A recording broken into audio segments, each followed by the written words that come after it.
Bueno, ahora estamos con Donald Belcham.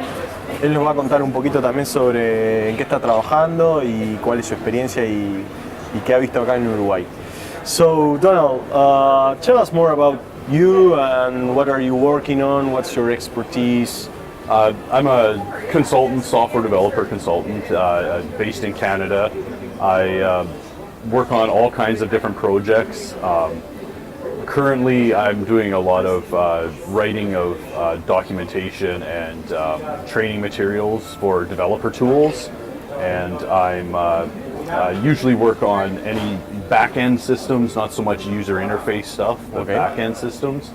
I work in the .NET platform predominantly, and one of the areas that I guess kind of specialize in is writing the good fundamentals of writing object-oriented programming, so solid principles and things like that.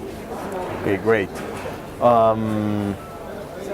So, about the talk that you're about to give, do you think that companies are taking advantage of the data that they create on their development process? Is there any way that they can do better?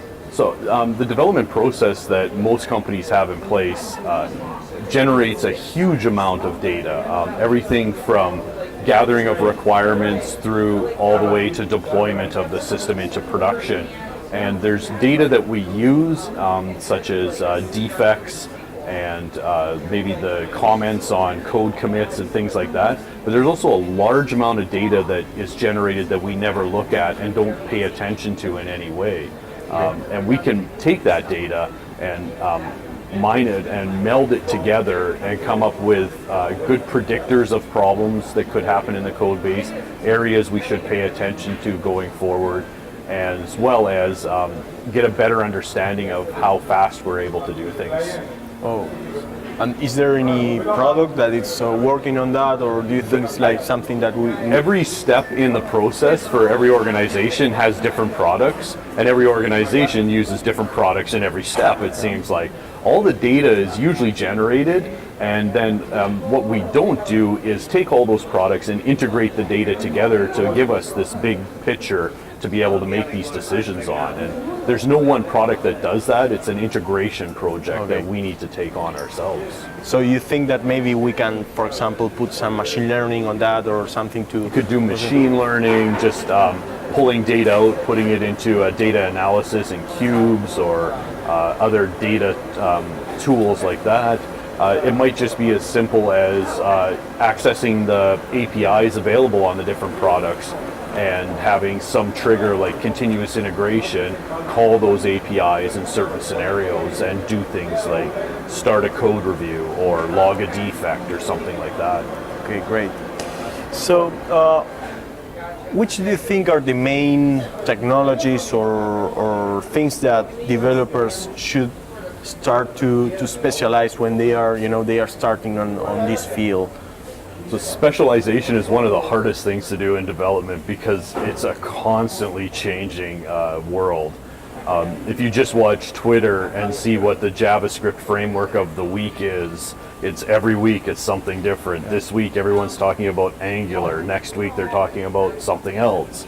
I think that getting a good foundational knowledge is probably more important at the beginning than specializing in certain platforms. So getting a good understanding of how web technologies work, a good understanding of JavaScript are probably really good ones for most developers. Because once you understand JavaScript and how it works and the things you can do with the language, you can then take it and make something like Angular really dance for you. And your knowledge is, the problem you have is just learning Angular, not learning how JavaScript works with Angular. Okay. So you mentioned that you would like to make maybe some business here in Uruguay. What opportunities do you see here? Why do you think that it may be a good place to invest? So I do want to at least investigate whether there's an opportunity for me. I think that it's a very interesting environment and how information technology and services are being developed and used both within Uruguay and from Uruguay to other countries around the world.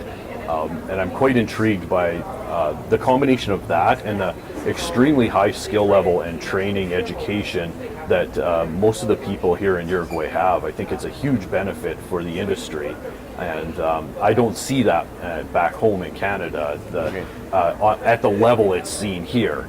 So I think that there's an opportunity to take those skills and offer them to the world.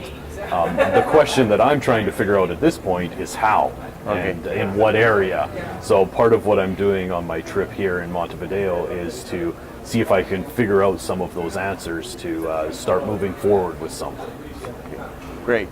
Well, thank you very much for your time. Thank you. And I hope that sometime I see you again here in Uruguay. I hope to be back. Okay. Thank you. Thank you.